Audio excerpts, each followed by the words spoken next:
मेरे प्यारे दोस्तों, आप कैसे? उम्मीद करता हूँ आप सभी अच्छे से होंगे, पढ़ाई कर रहे होंगे। आज मैं फिर आपके सामने एक बेहतरीन टॉपिक के साथ उपस्थित हो चुका हूँ, जिसका नाम है कि धातु, उपधातु तथा अधातु, जिसको हम लोग इंग्लिश में कहते हैं कि मेटल कहते हैं, मेटलॉइड कहते हैं और नॉन मेटल के नाम से जानते हैं। तो आज हमारा पूरा फोकस होगा कि मेंडलीव की आधुनिक आवर्सावली है, जो मेंडलीव की modern periodic table of Mendeleev है, उसमें कहाँ कहाँ पर कौन कौन से ब्लॉक में कि धातु पाए जाते हैं, कौन से ब्लॉक में उपधातु होते हैं, कौन से ब्लॉक में कि मतलब कि अधातु के तत्व पाए जाते हैं।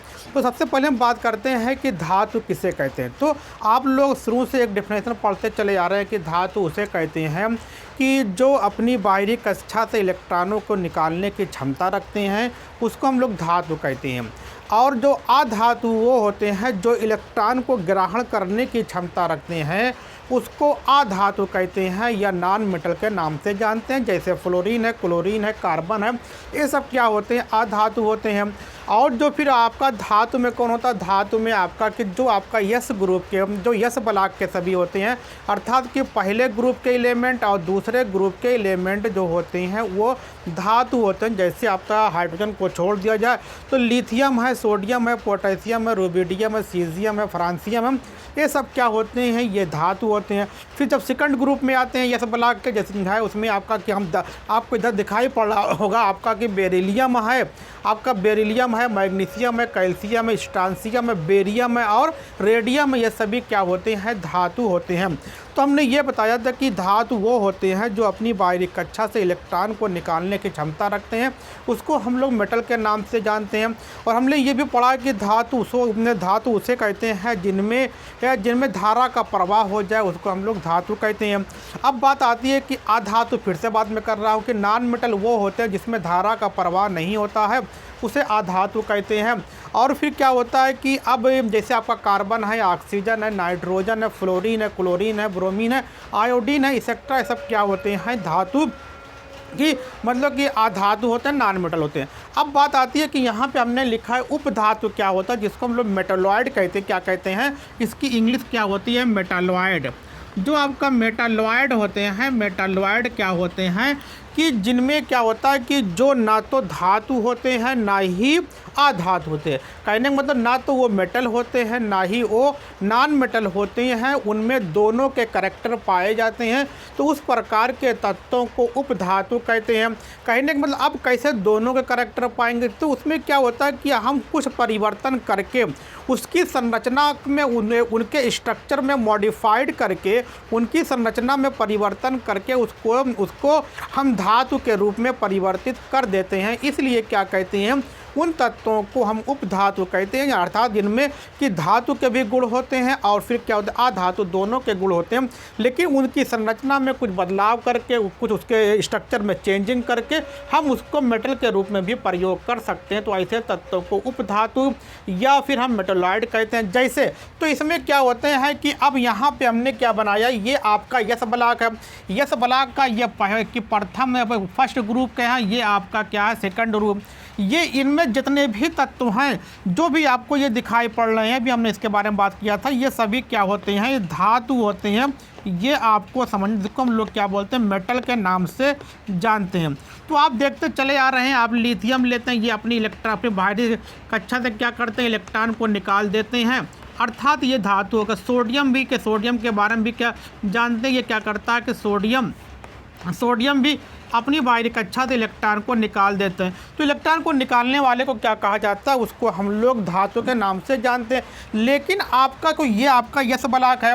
अब यहाँ पे बात आती है, ये आपका जो यहाँ पे हमने बनाया, ये आपका डी ब्लॉक के तत्व हैं, इसके बारे हम लोग बात करेंगे। डी ब्लॉक के तत्वों में भी क्या होता है कि धातु वाले तत्व पाए जाते हैं। लेकिन जो हमने बेटा यहाँ पे ये लिखा, यहाँ से आपका क्वेश्चन क्या आता है कि ये पूछता वेरी इंपॉर्टेंट है, यहाँ से आपको याद करना है और लिखना है। देखिए आपका जिंक है, कैडमियम है, हर की आपका कि मरकरी या CN है, ये तत्व क्या होते हैं? ये डी ब्लॉक के तत्व होते हैं। और जो आपका ये होता है कि आपका बोरान है, एल्युमिनियम है, गैलियम है, इंडियम है, थाइलियम है, ये क्या होते हैं? पी ब्लॉक के होते हैं। यहाँ पे क्वेश्चन कैसे आता है? यहाँ पे क्वेश्चन पूछ लेता है, यहाँ तो पूछेगा कि गैलियम, इंडियम, थाइलमियम और पुरिया जिंक, इसमें से कौन पी ब्लॉक का नहीं है। तो आपका जिंक देख रहे हैं आपका डी ब्लॉक का है, गैलियम, इंडियम, थाइलमियम क्या है आपका पी ब्लॉक का। या यहाँ से पूछ ले कि जिंक है, कैडमियम है, मरकरी है और इंडियम में कौन डी ब्लॉक का नहीं है या कौन पी ब्लॉक का है।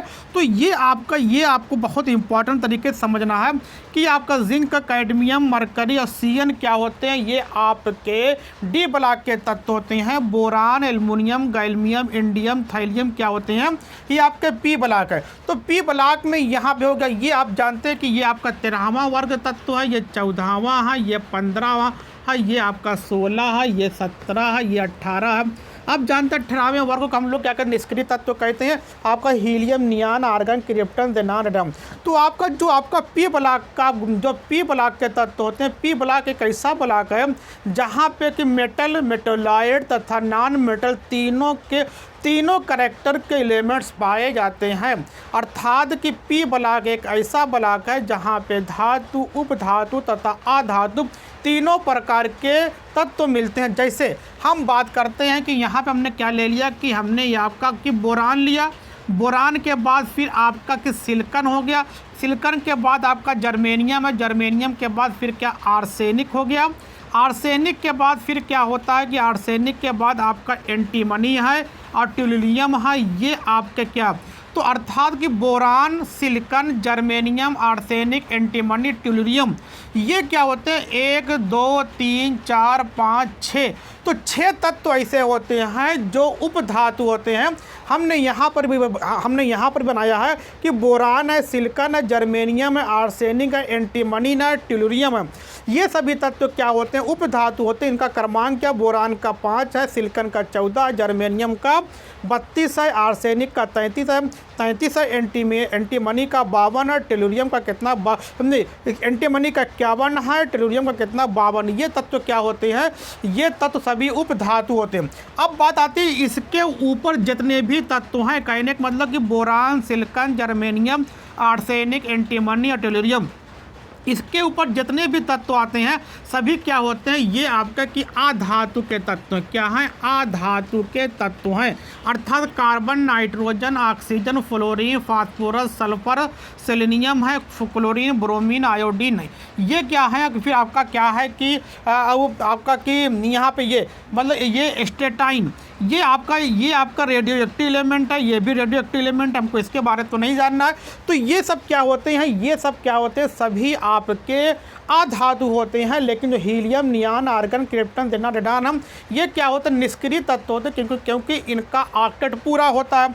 और जो आपका कि इनके नीचे वाले तत्व हैं अर्थात एल्युमिनियम है, गैलियम है, इंडियम है, टिन है, फिर आपका थाइलियम है, आपका लेड है, बिस्मथ है, ये सब क्या होते हैं, ये मतलब कि धातु होते हैं। तो कहने मतलब पी ब्लॉक एक ऐसा ब्लॉक है जहाँ पे धातु, उपधातु तथा अधातु तीनों प्रकार के एलिमेंट पाए जाते हैं। कौन कौन उपधातु होते हैं हम इसके बारे में बता दिया, कौन धातु है इसके बारे में बताया, और कहाँ से क्वेश्चन आता है कि कौन सा एलिमेंट कौन से ब्लॉक में मिलता है, ये आपको वेरी इंपॉर्टेंट आपको समझना पड़ेगा। तब आपको अच्छे तरीके से समझ में आएगा कि क्या चीज़ें हैं। तो आपने देखा किस तरीके से, तो धातु के बारे में बात कर लिया, उपधातु हो गया, अधातु हो गया, और कौन से तत्व कौन से ब्लॉक में तीनों प्रकार के तत्व मिलते हैं। तो पी ब्लॉक का एलिमेंट, पी ब्लॉक के तत्वों में सभी मतलब कि धातु, उपधातु तथा कि नॉन मेटल तीनों प्रकार के तत्व मिलते हैं। आप इसका स्क्रीनशॉट ले लीजिए, ये आपके लिए वेरी इंपॉर्टेंट टॉपिक था। फिर मिलते हैं एक नए टॉपिक नए वीडियो में। ओके, धन्यवाद।